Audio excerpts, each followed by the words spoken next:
শুভ teaching চ্যানেলে তোমাদের স্বাগত জানাই। তোমরা ভালো আছো? ভালো থেকো। পড়াশোনাকে কন্টিনিউ করো, এগিয়ে নিয়ে যাও। কারণ শিক্ষা হচ্ছে সেই শক্তি যা তোমাকে ভবিষ্যতে সব চ্যালেঞ্জকে জয় করতে সাহায্য করবে। আমি তোমাদের সাথে আলোচনা করছিলাম যে অষ্টম শ্রেণীর যে দল অধ্যায়, যে দল কাকে বলে, দলের যে গঠন বিশ্লেষণ, কিভাবে দলের গঠন বিশ্লেষণ করা হয়, সেই গঠন বিশ্লেষণ সম্পর্কে কিন্তু আলোচনা করা হয়েছে। যদি তোমরা এইসব যদি না দেখে থাকো তাহলে অবশ্যই কিন্তু ডেসক্রিপশন বক্সে দেওয়া লিঙ্কে ক্লিক করে তোমরা কিন্তু দেখে নেবে। আজকে যে অষ্টম শ্রেণীর যে দল, সেই দল অধ্যায়ের কিন্তু নেক্সট পার্ট আমরা কিন্তু আলোচনা করব। আজকে আলোচ্য বিষয় হচ্ছে সেই দল অধ্যায়ের যে দলের প্রকারভেদ এবং সেই প্রকারভেদের সংজ্ঞা সহ আলোচনা, সংজ্ঞার সাথে আমরা কিন্তু উদাহরণ নিয়ে আলোচনা করব। চলো তাহলে শুরু করি। প্রথমে আমরা জেনে নেব যে দলের যে আমরা চারটি গঠন করেছিলাম এর আগে, দলের যে চারটি গঠন রূপ আমরা পেয়েছিলাম কি কি। একটি হচ্ছে স্বর, মানে স্বরধ্বনি দ্বারা গঠিত দল। দ্বিতীয় হচ্ছে স্বরধ্বনি প্লাস ব্যঞ্জন ধ্বনি দ্বারা গঠিত দল। তৃতীয় হচ্ছে ব্যঞ্জন ধ্বনি ও স্বরধ্বনি দ্বারা গঠিত দল। এবং চতুর্থ হচ্ছে ব্যঞ্জন ধ্বনি প্লাস স্বরধ্বনি প্লাস ব্যঞ্জন ধ্বনি দ্বারা গঠিত। এই চার রকম দলের গঠন রূপ কিন্তু আমরা জেনেছিলাম। এই চার রকম গঠন ছাড়াও আরো কিন্তু দুই রকম গঠন দলে দেখা যায়। সেই দুই রকম গঠন দলের আমরা কিন্তু প্রথমে আবার আলোচনা করে নেব, তারপর দলের প্রকারভেদ সম্পর্কে জানবো। আচ্ছা, আমি তো বললাম যে দলের যে চারটি গঠন, হলো দলের যে চারটি গঠন ছিল কি ছিল বললাম। স্বরধ্বনি, দ্বিতীয় হচ্ছে স্বরধ্বনি যোগ ব্যঞ্জন ধ্বনি, তৃতীয় হচ্ছে ব্যঞ্জন ধ্বনি ও স্বরধ্বনি, চতুর্থ হচ্ছে ব্যঞ্জন ধ্বনি যোগ স্বরধ্বনি যোগ ব্যঞ্জন ধ্বনি। এই চার রকম দলের গঠন কিন্তু আমরা জেনে নিয়েছি। যদি দেখে না থাকো তাহলে অবশ্যই দেখে নেবে। এই চার রকম দলের গঠন ছাড়াও কিন্তু আরো দু রকম দলের গঠন আমরা কিন্তু পাই এই দলে। সেই দুই রকম দলের গঠন কিন্তু আমরা কিন্তু আজকে জানবো। দলগুলো কি কি সেটা আমরা দেখব। আচ্ছা, বাংলা ভাষায় কি, বাংলা ভাষায়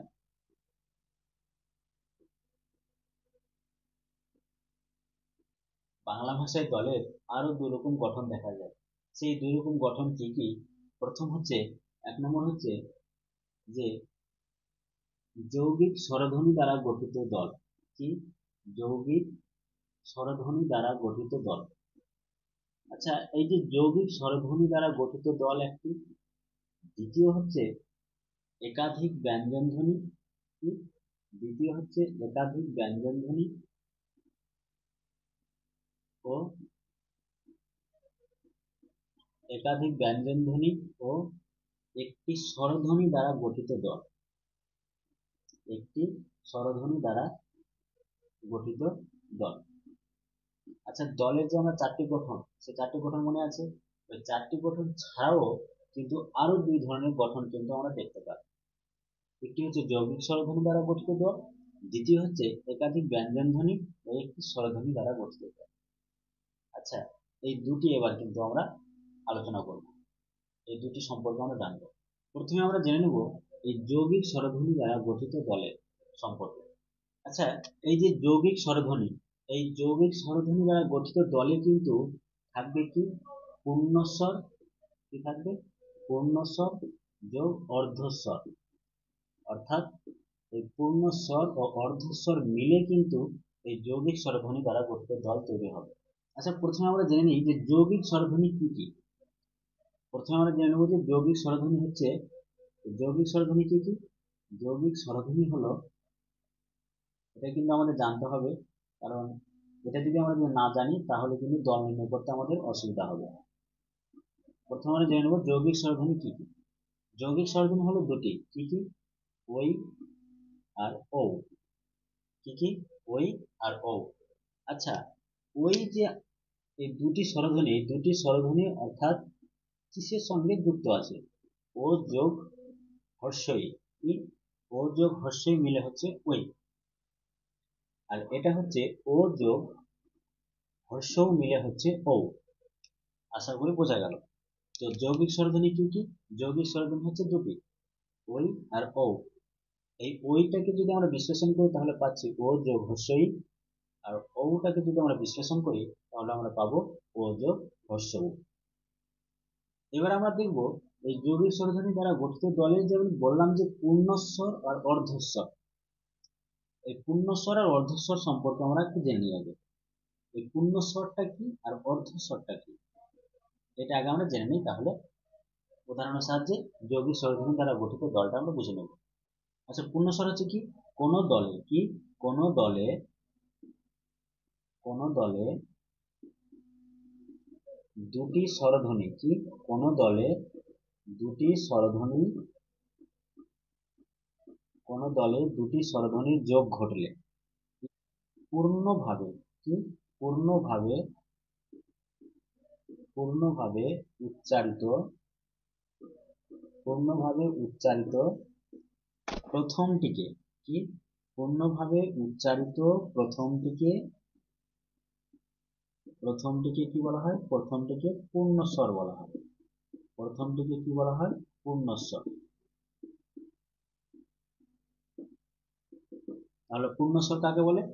যে কোন দলে দুটি স্বরধ্বনির যোগ ঘটলে, এমন একটি আমরা দল পেলাম, সেই দলে কিন্তু দুটি স্বরধ্বনির যোগ ঘটবে। যদি দুটি স্বরধ্বনির যোগ ঘটে তাহলে পূর্ণভাবে, আমরা কিন্তু পূর্ণরূপে যদি উচ্চারণ করতে পারি, পূর্ণরূপে উচ্চারিত প্রথমটিকে কি বলবো? দলের প্রথমটিকে কিন্তু আমরা পূর্ণস্বর বলবো। আচ্ছা, যেমন একটা উদাহরণ নিই তাহলে ক্লিয়ার হয়ে যাবে। এটা উদাহরণ নিই, মৌ। কি উদাহরণ নেবো? মৌ। মৌ তো একটি দল, কি তাই তো? এই মৌ দলটাকে যদি আমরা ভাঙি, বিশ্লেষণ করি, তাহলে কি পাবো? ম যোগ ও যোগ হর্ষ উ, তাই তো? আচ্ছা, তো সংজ্ঞাতে কি আছে? কোন দলে, মানে মৌ একটি দল, এই দলে কি ধরেছে? দুটি স্বরধ্বনির যোগ ঘটেছে। দুটি স্বরধ্বনি কি কি? দুটি স্বরধ্বনি হচ্ছে ও আর হর্ষ উ। এই দুটি স্বরধ্বনির যোগ ঘটেছে। যোগ ঘটার পরে কি হচ্ছে? পূর্ণভাবে কি পূর্ণভাবে উচ্চারিত পূর্ণভাবে উচ্চারিত প্রথমটিকে কিন্তু পূর্ণস্বর বলা হচ্ছে। আচ্ছা, এই দুটি স্বরধ্বনির মধ্যে কোন স্বরধ্বনিটি পূর্ণরূপে আমরা উচ্চারণ করতে পারছি? ও না হর্ষ ও? নিশ্চয়ই ও উচ্চারণ করছি, কারণ ও উচ্চারণ করতে কোনো বাধা হচ্ছে না, আমরা পূর্ণরূপে উচ্চারিত করতে পারছি।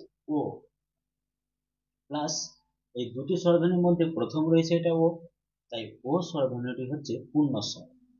আশা করি বোঝা গেল যে পূর্ণস্বর স্বরধ্বনি কোনটা, অর্থাৎ পূর্ণরূপে উচ্চারিত হতে হবে। আর পূর্ণরূপে উচ্চারিত হওয়ার পর দুটি স্বরধ্বনি যদি পাশাপাশি থাকে তাহলে প্রথম স্বরধ্বনিটাকে আমরা কিন্তু পূর্ণস্বর বলবো। বোঝা গেল? এবার আমরা দেখে নেব এই যে অর্ধস্বর কি, এই যে অর্ধস্বর, সেই অর্ধস্বর সম্পর্কে আমরা জানবো। অর্ধস্বর কি? এই অর্ধস্বর সম্পর্কে আমরা জেনে নিব। এই অর্ধস্বর কি?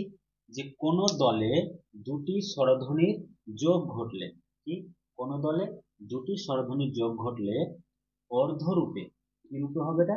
অর্ধ রূপে উচ্চারিত অর্ধরূপে উচ্চারিত অর্ধরূপে উচ্চারিত দ্বিতীয়টিকে কি দ্বিতীয় ধ্বনিটিকে, প্রথমটি না কিন্তু, দ্বিতীয়টিকে অর্ধস্বর বা ভগ্নস্বরও বলা হয়। কিন্তু অর্ধস্বরকে কি বলা হয়? ভগ্ন স্বরও বলা হয়। অর্ধস্বর বা ভগ্নস্বর বলা হয়। তাহলে অর্ধস্বর কি? অর্ধস্বর হচ্ছে কোন দলে দুটি স্বরধ্বনির যোগ ঘটবে, সেই দুটি স্বরধ্বনির যোগ ঘটার পর পূর্ণরূপে উচ্চারিত না হয়ে অর্ধরূপে উচ্চারিত হবে, এবং অর্ধরূপে উচ্চারিত হওয়ার পর সেটি স্বরধ্বনিটি কিন্তু দ্বিতীয় থাকবে, প্রথমটি না কিন্তু, দ্বিতীয়টিকে আমরা বলবো অর্ধস্বর। যেমন একটা এর আগের উদাহরণটাই আমরা যাই। এর আগে উদাহরণ কি দিয়েছিলাম? মৌ দিয়েছিলাম তো। আচ্ছা, মৌটাকে আমরা বিশ্লেষণ করে কি পেয়েছিলাম? ম যোগ ও যোগ হর্ষ, তাই তো? এই দুটো পেয়েছিলাম। আচ্ছা, কোন দুটি স্বরধ্বনি পরপর ছিল? ও আর হর্ষ, তাই তো? ও আর হর্ষ রয়েছে পরপর দুটি স্বরধ্বনি। এই ও স্বরধ্বনিটাকে আমরা কি পেয়েছিলাম? পূর্ণ স্বরধ্বনি। কারণ এটি প্রথম স্বরধ্বনি রয়েছে এবং পূর্ণরূপে উচ্চারিত হচ্ছে, তাই ও হচ্ছে পূর্ণ স্বরধ্বনি। কিন্তু এখানে দেখো হর্ষও যে স্বরধ্বনিটি রয়েছে, কি হর্ষও যে স্বরধ্বনিটি রয়েছে, প্রথম হচ্ছে যে দ্বিতীয় রয়েছে, আর এই স্বরধ্বনিটি কিন্তু অর্ধরূপে উচ্চারিত হচ্ছে। হর্ষ উ অর্ধরূপে উচ্চারিত হচ্ছে, তাই এই দ্বিতীয় স্বরধ্বনিটি হচ্ছে কিন্তু অর্ধস্বর। আশা করি বোঝা গেল। আর অর্ধস্বর কিন্তু মোট 4টি রয়েছে। অর্ধস্বর স্বরধ্বনি মোট কয়টি রয়েছে? অর্ধস্বর স্বরধ্বনি মোট কিন্তু 4টি রয়েছে। সেই 4টি কি কি আমরা জেনে নিই। অর্ধস্বর 4টি ধ্বনি হচ্ছে হর্ষ ই, হর্ষ উ, এ, ও। তো অর্ধস্বর 4টি ধ্বনি কি কি? হর্ষ ই, হর্ষ উ, এ, ও। এই হচ্ছে অর্ধস্বর 4টি ধ্বনি। বোঝা গেল? তাহলে অর্ধস্বর 4টি ধ্বনি কি কি? হর্ষ ই, হর্ষ উ, এ, ও। তাহলে আমরা জেনে নিলাম পূর্ণস্বর আর অর্ধস্বর কি। তাহলে চলো আমরা প্রথমে ফিরে যাই, যৌগিক স্বরধ্বনি দ্বারা গঠিত দলের উদাহরণ আমরা সাহায্যে বিশ্লেষণ করি। যৌগিক স্বরধ্বনি দ্বারা গঠিত দলের উদাহরণ আমরা নিই। প্রথমেই আমরা উদাহরণ নিচ্ছি মৌমাছি। কয়েকটা উদাহরণ আমরা শব্দ আগে লিখে নিই, তারপর আমরা দল বিশ্লেষণ করব। দল বিশ্লেষণ করার পর দেখব যে যৌগিক স্বরধ্বনি অর্থাৎ পূর্ণস্বর যোগ অর্ধস্বর মিলে তৈরি হচ্ছে কিনা। তারপরে দই, তারপরে লাউ। এই 3টি শব্দ নিলাম। এই 3টি শব্দ নিয়ে আমরা প্রথমে দল বিশ্লেষণ করি। আমরা দল বিশ্লেষণ করতে জানি তো? দল বিশ্লেষণ কিভাবে করতে হয়? উচ্চারণ, সঠিক উচ্চারণ যেটা আমরা করব সেটাই কিন্তু হচ্ছে দল বিশ্লেষণ। আচ্ছা, উচ্চারণ করার চেষ্টা করি আমরা। কিভাবে উচ্চারণ করছি? মৌ মা ছি। কি উচ্চারণ করছি? মৌ মা ছি। চলো লিখে নিই আগে প্রথমে। মৌ মা ছি, এটাই তো হলো দল। তারপরটা আমরা দেখে নিই দই। আচ্ছা, দই তো নিজস্ব তো একটি দল, এটা কি আর কি দ্বিতীয় দল উচ্চারণ হচ্ছে? হচ্ছে না। দই দই থাকছে, দই। আচ্ছা, লাউ। লাউ কি দল বিশ্লেষণ করা যাচ্ছে?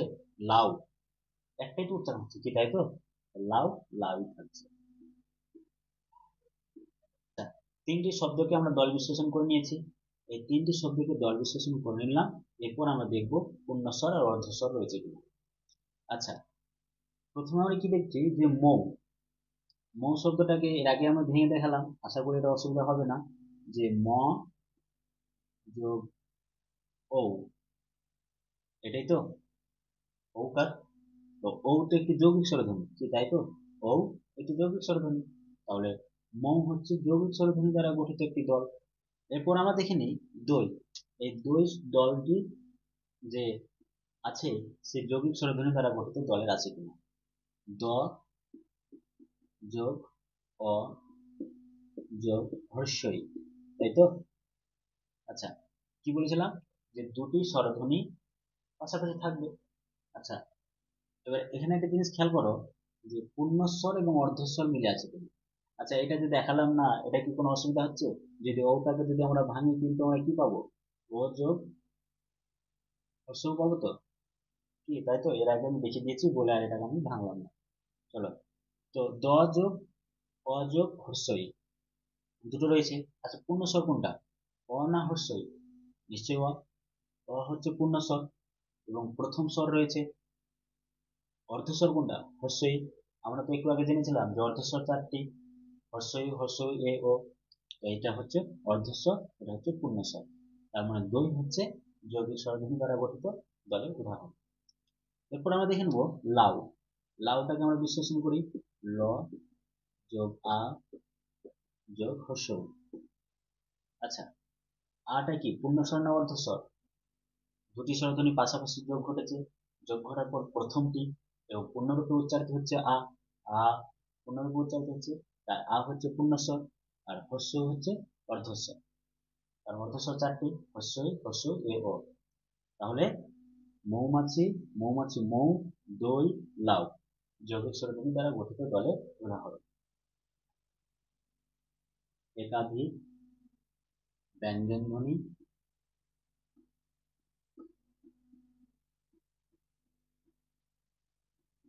ও একটি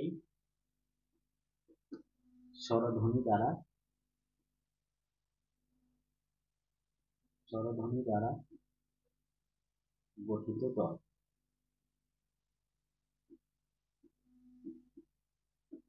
এই পয়েন্টটা এবার আমরা জানবো।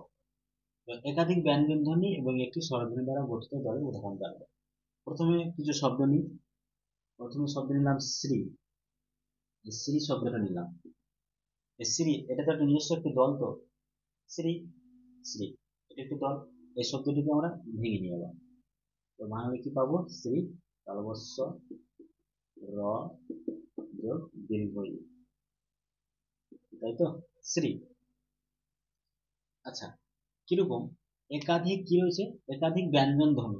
আচ্ছা, একাধিক ব্যঞ্জন ধ্বনি বলতে কি বোঝাচ্ছে? মানে একটার বেশি। তাহলে একটার বেশি ব্যঞ্জন ধ্বনি রয়েছে, তালবস্য আর র, এগুলো তো ব্যঞ্জন ধ্বনি।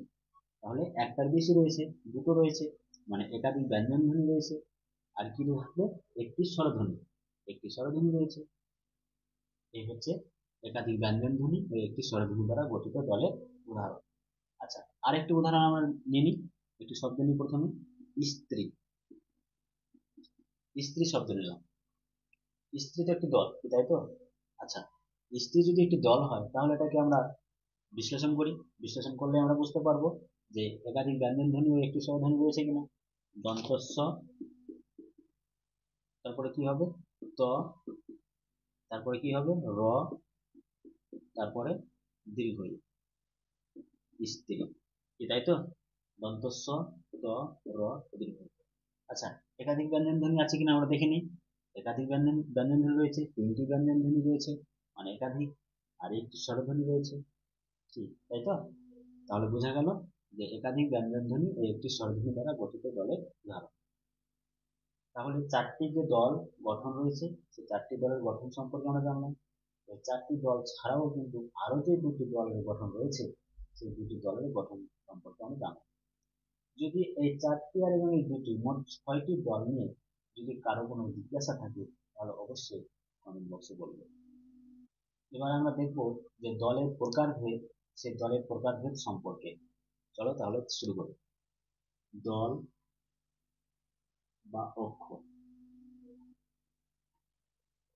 এই দল বা অক্ষরের প্রকারভেদ প্রথমে আমরা দেখে নিই, এই দল বা অক্ষর কত প্রকার। এই দল বা অক্ষরকে কিন্তু আমরা দুই ভাগে ভাগ করব। কত ভাগে ভাগ করব? এই দল বা অক্ষরকে আমরা দুই ভাগে ভাগ করব। কি কি আমরা দেখে নিই। প্রথমে আমরা দেখব, প্রথম দল হচ্ছে মুক্ত দল। কি? মুক্ত দল। এই মুক্ত দলকে আমরা ইংলিশে আমরা ওপেন সিলেবেল বলি। কি বলি? Open syllable. ওপেন সিলেবেল, এই হচ্ছে মুক্ত দল। দ্বিতীয় হচ্ছে রুদ্ধ দল। কি? দ্বিতীয় হচ্ছে রুদ্ধ দল।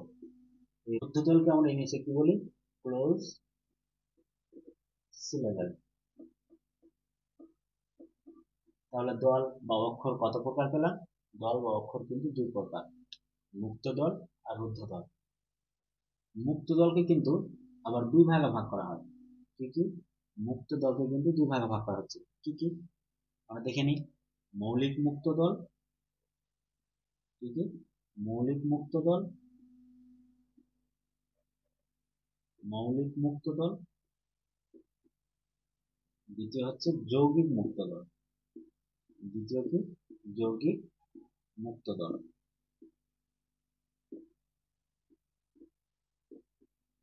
তাহলে দল বা অক্ষরের প্রকারভেদ সম্পর্কে আমরা কিন্তু জানলাম। তো দল বা অক্ষরকে কয় ভাগে ভাগ করা হচ্ছে? দল বা অক্ষরকে দুই ভাগে ভাগ করা হচ্ছে, মুক্ত দল, রুদ্ধ দল। আবার মুক্ত দলকে আবার কিন্তু দুই ভাগে ভাগ করা হচ্ছে, মৌলিক মুক্ত দল আর যৌগিক মুক্ত দল। চলো এবার এই প্রকারভেদ যে আমরা জানলাম, সেই প্রকারভেদ সম্পর্কে কিন্তু এবার আমরা আলোচনা করবো। প্রথমে আমরা দেখব যে মুক্ত দল কি। তাহলে 1 নম্বর কি পেয়েছিলাম? মুক্ত দল, তাই তো? চলো দেখে নিই। তো মুক্ত দল কাকে বলে? যে দলের শেষে, কি? যে দলের শেষে পূর্ণ স্বরধ্বনি থাকে, যে দলের শেষে পূর্ণ স্বরধ্বনি থাকে তাকে মুক্ত দল বলে। তাকে কি বলে? মুক্ত দল বলে। তো যে দলের শেষে কি থাকে? পূর্ণ স্বরধ্বনি থাকে তাকে কি বলা হয়? মুক্ত দল বলে। যেমন যেমন আমরা ধরে নিই, যেমন কি হবে? যেমন হচ্ছে হেলে দুলে, একটি শব্দ নিলাম হেলে দুলে, কি হেলে দুলে, হেলে দুলে একটি শব্দ নিলাম। আর একটা শব্দ নিচ্ছি আমরা লেখাপড়া, কি নিব? লেখা পড়া। প্রথমে আমাদের কাজ কি? এই দুটো শব্দকে দল বিশ্লেষণ করা। দল বিশ্লেষণ করি। আচ্ছা, উচ্চারণের সাহায্যে তো আমরা দল বিশ্লেষণ করবো, তাই তো? হেলে দুলে, হে লে দু লে, হেলে দুলে। এবার এই লেখাপড়া শব্দটিকে দল বিশ্লেষণ করি। লে খা প রা, তাই তো? দল বিশ্লেষণ করলাম, লেখাপড়া, হেলে দুলে। আচ্ছা, কি বললাম? যে দলের শেষে পূর্ণ স্বরধ্বনি থাকে তাকে বলা হয় মুক্ত দল। আচ্ছা দেখো, এটি একটি দল, এটি একটি দল, এটি একটি দল, এটি একটি দল। দেখো, সবটা দলের শেষেই কিন্তু স্বরধ্বনি রয়েছে। এ, এখানে এ স্বরধ্বনি রয়েছে, এখানেও এ স্বরধ্বনি রয়েছে, এখানে হর্ষই স্বরধ্বনি রয়েছে, এখানে এ স্বরধ্বনি রয়েছে। তাহলে প্রত্যেকটি দলের শেষে কিন্তু কি স্বরধ্বনি রয়েছে। তাই এগুলোকে সব কি বলবো? মুক্ত দল বলবো। আশা করি বোঝা গেছে। এরপর আমরা দেখবো রুদ্ধ দল কাকে বলে।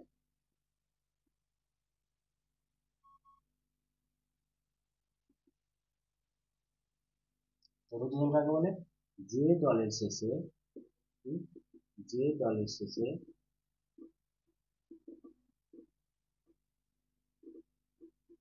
কি থাকবে?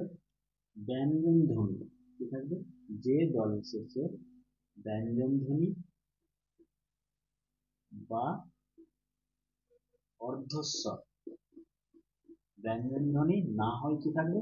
অর্ধস্বর থাকবে, তাকে কি বলা হয়? তাকে রুদ্ধ দল বলে। তাকে কি বলে? রুদ্ধ দল। অর্থাৎ এই দলের শেষে কোনো পূর্ণ স্বরধ্বনি থাকবে না। পূর্ণ স্বরধ্বনি না থেকে দলের শেষে ব্যঞ্জন ধ্বনি থাকবে, এবং ব্যঞ্জন ধ্বনি যদি না থাকে তাহলে কিন্তু অর্ধস্বর থাকবে। যদি থাকে তাহলে তাকে আমরা কি বলবো? রুদ্ধ দল বলবো। যেমন আমরা যেমন একটি উদাহরণ নিই, তাহলে বিষয়টা ক্লিয়ার হয়ে যাবে। শৈশব, কি? শৈশব। আরেকটি উদাহরণ নিই, তার। আচ্ছা, এই দুটো শব্দকে আমরা দল বিশ্লেষণ করি। দল বিশ্লেষণ করলে কি পাবো? সই সব, তাই তো? সই সব। তার, এই তার শব্দটিকে যদি আমরা দল বিশ্লেষণ করি আমরা কি পাবো? তারই পাচ্ছি। দুটি দল বিশ্লেষণ করে আমরা দেখি যে দলের শেষে ব্যঞ্জন ধ্বনি বা অর্ধস্বর থাকছে কিনা। আচ্ছা, প্রথমে যে সই পেলাম, তালবস্য যোগ ওই, তাই তো? তার মানে তো এটা তো আমরা আমরা কি জানি? অর্ধস্বর। আচ্ছা, এবার তোমরা বলবে যেটা অর্ধস্বর কি করে হলো? এটা তো একটা যৌগিক স্বরধ্বনি, তাই তো? চলো, ওইটাকে যদি আমরা বিশ্লেষণ করি তাহলে আমরা কি পাই? ও যোগ হস্যই, কি তাই তো? আর হস্যই তো আমরা জানি যে অর্ধস্বর। কি বোঝা গেল? বোঝা গেল কি? তালবস্য যোগ ওই, যদি আমরা বিশ্লেষণ করি তো এটাই পাই তো। আচ্ছা, ওইটাকে এবার তুমি বিশ্লেষণ করো। ওইটাকে বিশ্লেষণ করে আমরা কি পাই? ও যোগ হস্যই, আর হস্যইটা একটা ভগ্নস্বর বা অর্ধস্বর। তাহলে সই, এই সই দলটি নিশ্চয়ই রুদ্ধ দলের উদাহরণ। আচ্ছা, এবার দেখো সব, এই সব শব্দটিকে যদি আমরা বিশ্লেষণ করে কি পাচ্ছি? তালবস্য যোগ অ যোগ ব, তাই তো? এবার দেখো শেষে কিন্তু একটি ব্যঞ্জন ধ্বনি রয়েছে, ব। তাই এটি সব দলটিও কিন্তু রুদ্ধ দলের উদাহরণ। কি বোঝা গেল? আচ্ছা, তার, এই তার শব্দটিকে আমরা দল পেয়েছি, তার, এটিকে আমরা বিশ্লেষণ করলে আমরা কি পাবো? ত যোগ আ যোগ র, শেষে দেখো একটি ব্যঞ্জন ধ্বনি রয়েছে। আশা করি বোঝা গেল যে তার দলটিও কিন্তু রুদ্ধ দলের উদাহরণ। অর্থাৎ যে দলের শেষে ব্যঞ্জন ধ্বনি ব্যঞ্জন ধ্বনি যদি না থাকে অর্ধস্বর থাকবে, যদি থাকে দুটোর মধ্যে যে কোনো একটা, তাহলে সেটা হবে রুদ্ধ দলের উদাহরণ। আচ্ছা, আমরা তো মুক্ত দল কি রুদ্ধ দল কি জানলাম। এবার দেখে নেব যে মুক্ত দলকে আবার আমরা যে দুই ভাগে ভাগ করেছি, সেই দুই ভাগের কিন্তু আলোচনা। মুক্ত দল কি কি পেয়েছিলাম? একটা পেয়েছিলাম আমরা যে মৌলিক মুক্ত দল। কি? মৌলিক মুক্ত দল। প্রথমে মৌলিক মুক্ত দল সম্পর্কে আমরা জেনে নেব। আচ্ছা, মৌলিক মুক্ত দল কাকে বলে? নিশ্চয়ই এখান থেকে বুঝতে পারছো যে মৌলিক বলছে, তার মানে যে দলের সাথে কি থাকবে? মৌলিক স্বরধ্বনি থাকবে, তাকে তো আমরা মৌলিক মুক্ত দল বলবো। আচ্ছা, মৌলিক স্বরধ্বনি কি কি জানা আছে? মৌলিক স্বরধ্বনি গুলো আমরা বলে দিচ্ছি, একটু জেনে দিয়ে যাবে। মৌলিক স্বরধ্বনি হচ্ছে কি কি, একটু আমি বলে দিই। তো মৌলিক স্বরধ্বনি হচ্ছে অ, আ, হ্রস্ব ই, হ্রস্ব উ, এ, ও, এ। এই সাতটা হচ্ছে কিন্তু মৌলিক স্বরধ্বনি। অর্থাৎ মৌলিক স্বরধ্বনি তাহলে সংজ্ঞাটা কি? যে স্বরধ্বনিকে ভাঙা যায় না। দেখো, অ এই স্বরধ্বনিকে ভাঙা যায় না, আ এই স্বরধ্বনিকে ভাঙা যায় না, হ্রস্ব ই এই স্বরধ্বনিকে ভাঙা যায় না, হ্রস্ব উ, এ, ও, এ এই স্বরধ্বনিগুলো কিন্তু ভাঙা যায় না। তো এগুলোকে মৌলিক স্বরধ্বনি বলা হয়। তাহলে মৌলিক স্বরধ্বনি কটি পেলাম? সাতটি। 1, 2, 3, 4, 5, 6, 7। তাহলে মৌলিক স্বরধ্বনি কয়টি পেলাম? সাতটি। আচ্ছা, তাহলে মৌলিক মুক্তদলের সংজ্ঞা তাহলে কি হতে পারে? এখান থেকে তোমরা তৈরি করতে পারবে। তাহলে যে দলের শেষে মৌলিক স্বরধ্বনি থাকবে তাকে বলা হয় মৌলিক মুক্তদল। আশা করি সংজ্ঞা দিতে পারবে। চলো আমরা উদাহরণের সাহায্যে জেনে নিই। ললিতা, কানু, দুটি শব্দ নিলাম। এই দুটি শব্দকে আমরা দেখি মৌলিক মুক্তদল আছে কিনা। কি বললাম? যে দলের শেষে কি থাকবে? স্বরধ্বনি থাকবে, অর্থাৎ মৌলিক স্বরধ্বনি থাকবে। আচ্ছা, প্রথমে আমাদের কাজ কি? আমাদের কাজ হচ্ছে দল বিশ্লেষণ করা। দল বিশ্লেষণ করো। ল, লি, তা, ললিতা। আচ্ছা, এটাকে দল বিশ্লেষণ করো। কা, নু। দল বিশ্লেষণ করলাম। এবার দল বিশ্লেষণ করার পর দেখো যে শেষে মৌলিক স্বরধ্বনি রয়েছে কিনা। আচ্ছা, লটাকে যদি আমরা বিশ্লেষণ করি, যদি তাহলে কি পাচ্ছি? ল যোগ অ। দেখো, অ হচ্ছে মৌলিক স্বরধ্বনি। আচ্ছা, লি, ল যোগ ই, এই ই হচ্ছে মৌলিক স্বরধ্বনি। আচ্ছা, তা, ত যোগ অ, এই আ হচ্ছে মৌলিক স্বরধ্বনি। কি, তাই তো? আচ্ছা, কানু, কানুও তো তাই একই রকম। ক যোগ আ, এই আ হচ্ছে মৌলিক স্বরধ্বনি। তারপর যে নু, দন্ত ন হচ্ছে কি পাবো আমরা? দন্ত ন হচ্ছে পাবো দন্ত ন যোগ হর্ষ। হর্ষ হচ্ছে কি মৌলিক স্বরধ্বনি। তাহলে বোঝা গেল এগুলো হচ্ছে মৌলিক মুক্তদল। ল হচ্ছে মৌলিক মুক্তদল, লি হচ্ছে মৌলিক মুক্তদল, তা হচ্ছে মৌলিক মুক্তদল। এক কথায় বলতে গেলে যে দল শেষে মৌলিক স্বরধ্বনি থাকবে তাকে বলা হয় মৌলিক মুক্তদল। এবার আমরা জানবো যৌগিক মুক্তদল। যৌগিক মুক্তদলে আমরা যৌগিক নাম থেকে কিছু বুঝতে পারছি তো যে কি থাকতে পারে? নিশ্চয়ই বুঝতে পারছো আশা করি। মানে যৌগিক স্বরধ্বনি থাকবে। আর যৌগিক স্বরধ্বনি তো আমরা জানি কি কি আছে। যৌগিক স্বরধ্বনি দুটি রয়েছে, ওই আর ও। তার মানে যে দলের শেষে কি থাকবে? যৌগিক স্বরধ্বনি থাকবে, তাকে বলা হয় যৌগিক মুক্তদল। চলো একটা উদাহরণ নিই আমরা। প্রথমে কি উদাহরণ নিলাম? সৌরভ। কি নিলাম? সৌরভ, মৌচাক, সৌরভ আর মৌচাক, এই দুটোকে আমরা দেখি যে যৌগিক মুক্তদলের উদাহরণ হচ্ছে কিনা। আচ্ছা, প্রথমে আমাদের কাজ কি? দল বিশ্লেষণ করা। দল বিশ্লেষণ করো। সৌ, দল বিশ্লেষণ করলে কি হবে? সৌ, তারপরে রব, সৌরভ, কি, তাই তো? সৌরভ। তারপর হচ্ছে মৌচাক, মৌচাক, মৌচাক। আচ্ছা, দল বিশ্লেষণ করে নিয়েছি। এবার দল বিশ্লেষণ করার পর দেখো যে, আচ্ছা, কটি দল পেলাম? নিশ্চয়ই দুটি দল পেয়েছি। একটি, দুটি। কটি দল পেলাম? দুটি দল পেলাম। এবার দুইটি দলের মধ্যে কোন দলটি মৌলিক মুক্ত দল? নিশ্চয়ই সৌ হচ্ছে মৌলিক মুক্ত দল, মৌ হচ্ছে মৌলিক মুক্ত দল। কেন? কারণ সৌ, সৌটাকে যদি আমরা বিশ্লেষণ করলে কি পাবো? দন্তস্বর যোগ ঔ, আর ঔটা আমরা কি জানি? ঔ তো যৌগিক স্বরধ্বনি, এটাই তো। তারপরে মৌ, মৌটাকে যদি আমরা বিশ্লেষণ করি তাহলে কি পাবো? মৌ যোগ ঔ, আর ঔ হচ্ছে যৌগিক স্বরধ্বনি। আশা করি বোঝা গেল। প্রশ্ন হয়ে গেল যে রব আর চাক তাহলে কোন দল, মুক্ত দল না রুদ্ধ দল? নিশ্চয়ই এগুলো রুদ্ধ দল। কেন? কারণ দেখো শেষে কিন্তু ব্যঞ্জন ধ্বনি রয়েছে, ভ, ক। আশা করি বোঝা গেল যে রব আর চাক এখানে কিন্তু রুদ্ধ দল, মূল মূল দল না। আর এখানে সৌ আর মৌ হচ্ছে এখানে মুক্ত দল, মানে যৌগিক মুক্ত দল। এবার এখানে একটা প্রশ্ন থেকে গেল যে আমরা একটু আগে জেনেছিলাম যে শৈশবে, কি জেনেছিলাম? শৈশব। শৈশব, শৈশব শব্দটিকে আমরা পেয়েছিলাম যে শৈশব শব্দটিকে আমরা দল বিশ্লেষণ করেছিলাম। দল বিশ্লেষণ করার পর সই, এই সই দলটিকে আমরা রুদ্ধ দলে আমরা কিন্তু উদাহরণ নিয়েছি, তাই তো? মনে পড়ছে? আচ্ছা, এখানে একটা জিনিস বুঝে নেব যে কিছু ব্যাকরণবিদ বলছে যে যৌগিক মুক্ত দলই কিন্তু রুদ্ধ দল। কি বললাম? যে কিছু ব্যাকরণবিদ বলছে যে যৌগিক মুক্ত দলই কিন্তু রুদ্ধ দল। এবার যৌগিক মুক্ত দলকে কেন রুদ্ধ দল বলছে, তার কারণটা কি? তার কারণটা হচ্ছে যে যৌগিক স্বরের শেষে পূর্ণস্বর না থেকে অর্ধস্বর থাকছে। কি রয়েছে? যৌগিক স্বরের শেষে পূর্ণস্বর থাকছে না, কিন্তু পূর্ণস্বর না থেকে অর্ধস্বর রয়েছে বলেই কিন্তু যৌগিক মুক্ত দলকে রুদ্ধ দলই বলছে। আশা করি বোঝা গেল। এই ছিল তোমাদের দলের প্রকারভেদের আলোচনা। যদি কোথাও যদি প্রবলেম হয় তাহলে জানাবে।